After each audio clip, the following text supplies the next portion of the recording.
Hello investors and learners, welcome to Stocks Bodh. यदि आप IPO में पैसा लगाते हैं तो ये वीडियो आपके लिए है, और यदि आप नहीं भी लगाते हैं तो ये वीडियो आपके लिए और भी ज़्यादा इम्पोर्टेंट हो जाता है। With the help of a free tool आप पता लगा सकेंगे कि कौन सा आईपीओ आपके लिए सही है और किससे आपको बचना चाहिए। इस वीडियो को देखने के बाद आप आईपीओ एनालिसिस मास्टर बन जाएंगे और बिना किसी मदद के बेटर इन्वेस्टमेंट डिसीजंस ले पाएंगे। इसके अलावा वी विल ऑल्सो एनालाइज कि आईपीओ में ग्रे मार्केट प्रीमियम यानी जीएमपी कितना रेलेवेंट है और ये कैसे काम करता है। तो चलिए शुरू करते हैं। कभी आपने सोचा है कि एक गराज, बेडरूम या बेसमेंट जैसी छोटी सी जगह से शुरू हुई कंपनियां दुनिया की सबसे बड़ी कंपनियों में से एक कैसे बन जाती हैं? फेसबुक, एप्पल, गूगल और माइक्रोसॉफ्ट जैसी दिग्गज कंपनियों की शुरुआत तो आपने सुनी ही होगी। ये सभी कंपनीज एक छोटे से निवेश और एक बड़े सपने के साथ शुरू हुई थी। आज हम बात करेंगे उस जादुई चाबी की जो इन कंपनीज को इतनी ऊंचाइयों पर ले गई। उस चाबी का नाम है आईपीओ यानी इनिशियल पब्लिक ऑफरिंग। कल्पना कीजिए कि आपने एक शानदार प्रोडक्ट बनाया है और आप चाहते हैं कि पूरी दुनिया इसे इस्तेमाल करे, लेकिन इसके लिए आपको बहुत सारे पैसे की ज़रूरत है। आईपीओ इसी ज़रूरत को पूरा करता है। आईपीओ के ज़रिए कंपनी अपनी कुछ हिस्सेदारी जनता को बेचती है और बदले में बड़ी मात्रा में पैसे जुटाती है। ये पैसा कंपनी के development, growth, to pay debt and business expansion में लगाया जाता है। Now let's directly open the magical free website to analyse the IPO, जिसका नाम है चित्तौड़गढ़.com। ये इसका होम पेज है। We will directly jump on to the IPO dashboard.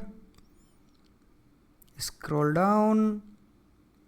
यहाँ पर आपको दो टाइप के आईपीओज दिखेंगे। One is main board IPOs, second is SMEs IPOs. Main board IPOs is like big companies, lesser रिस्कीज।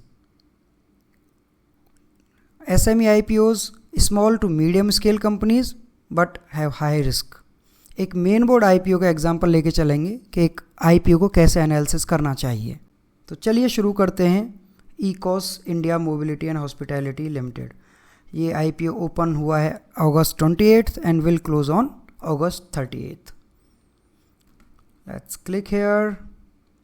तो ये आ गए हम इकोस इंडिया मोबिलिटी आईपीओ के होम पेज पर। यहाँ पर आपको IPO details, documents, review, subscription, calculator, news, GMP, बहुत सारे यहाँ पर टैब्स हैं। इसमें से डिस्कस करते हैं कि आपके लिए कौन सा रेलेवेंट है और जिससे आप क्विकली एनालिसिस कर सकते हैं। स्क्रॉल डाउन करेंगे। सबसे पहले आप यहाँ पे सबसे इंपॉर्टेंट चीज़ है आपकी प्राइस बैंड, जो 318 से 334 रुपये पर शेयर का प्राइस बैंड है। इसका फेस वैल्यू 2 रुपये पर शेयर के हिसाब से है। लॉट साइज़ है 44 शेयर्स का। ये वाला सेक्शन आपको आइडिया देता है कि आईपीओ टाइमलाइंस के बारे में, और ये टेंटेटिव शेड्यूल माना जाता है। आपका open, close, allotment, refunds etcetera etcetera listing date के साथ आपकी सभी डिटेल्स यहाँ पर अवेलेबल हैं।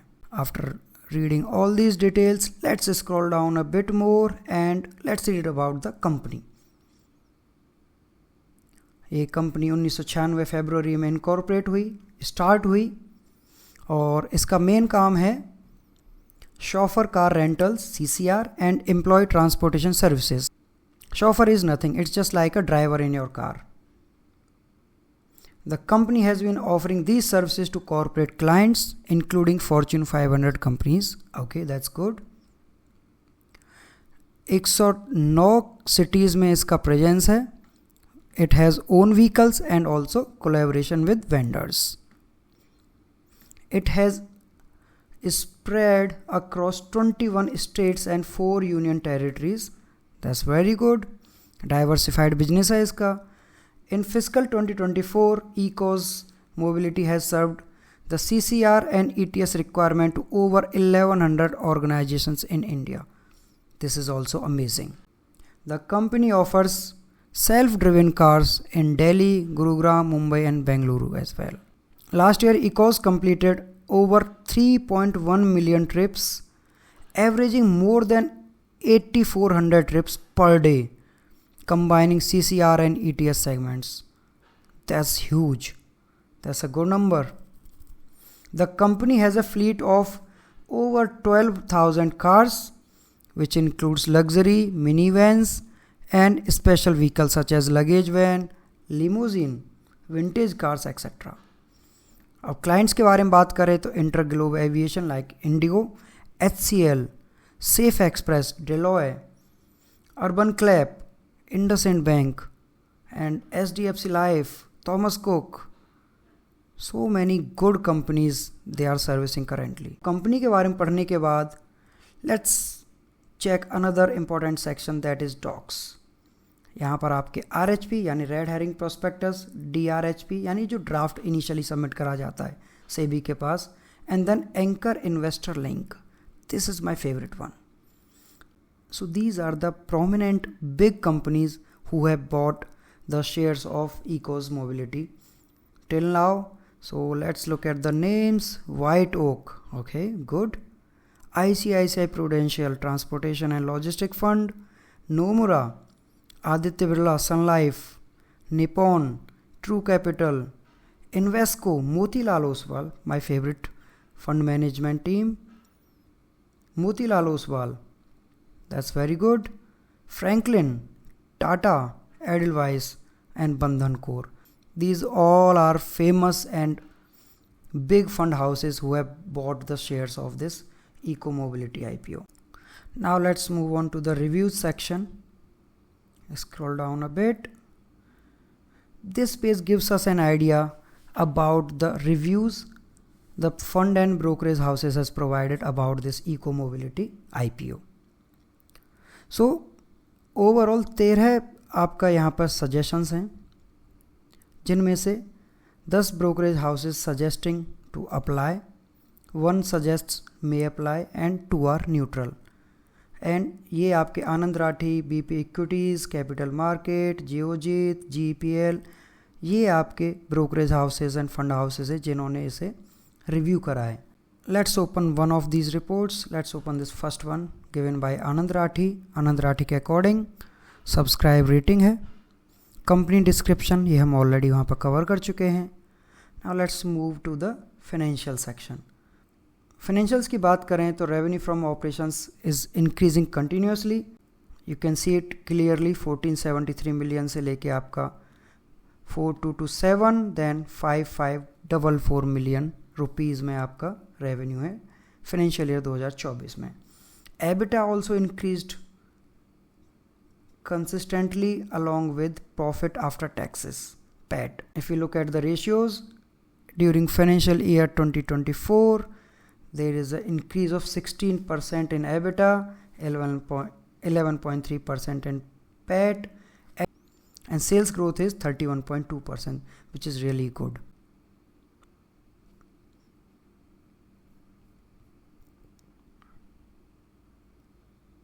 Now let's scroll down to understand what are the benefits, what are the risks.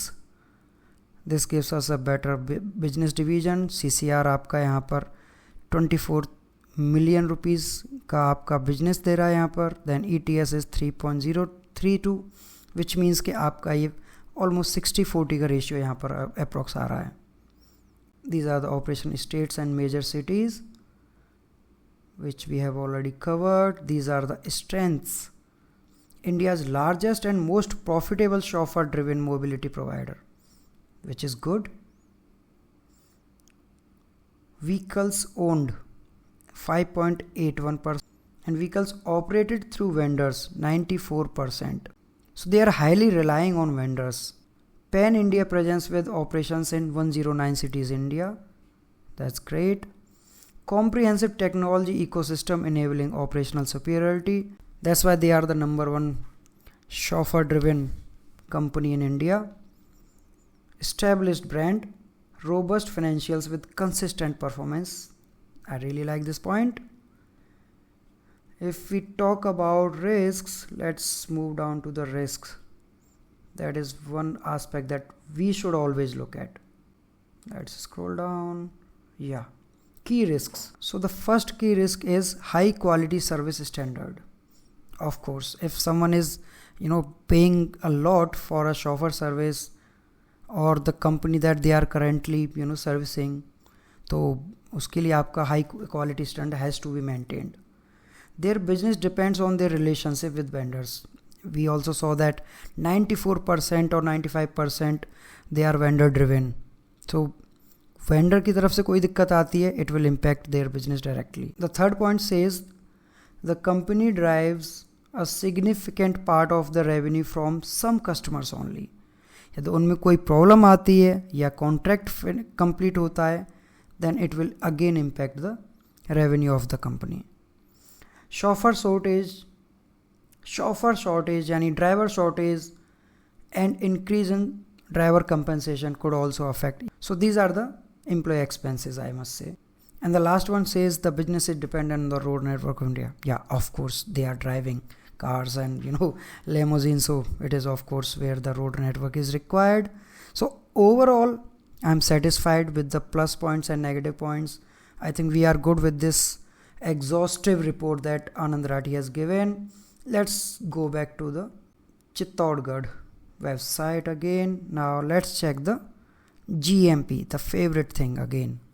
So the grey market premium, GMP, is the price at which an IPO is traded in an unofficial or unregulated grey market before listing. तो ये कोई guaranteed आपका gain नहीं है या loss नहीं है, ये बस एक टेंटेटिव समझा जा सकता है कि ये ग्रे मार्केट में, अनऑफिशियल मार्केट में ये स्टॉक कैसा परफॉर्म कर रहा है. तो कभी भी जीएमपी बेसिस पर अपना आईपीओ सब्सक्राइब ना करें. हमेशा कंपनी का फाइनेंशियल चेक करें, उसका मैनेजमेंट चेक करें, उसका पैट चेक करें, एबिटा चेक करें, उसके की रिस्क एरियाज ऑल्सो चेक करें. Based on this exhaustive analysis of this IPO, मुझे लगता है कि इकोस कंपनी मेरे रिस्क एंड रिवॉर्ड रेशियो को मीट करती है. मैं शायद इसमें अप्लाई करूं. यदि आपने वीडियो यहाँ तक देखा है तो ये वीडियो आपको ज़रूर पसंद आया होगा. Please like and subscribe and share it with your friends so that they can also be empowered to analyze an IPO. Thank you so much. Let's see you in the next video. धन्यवाद.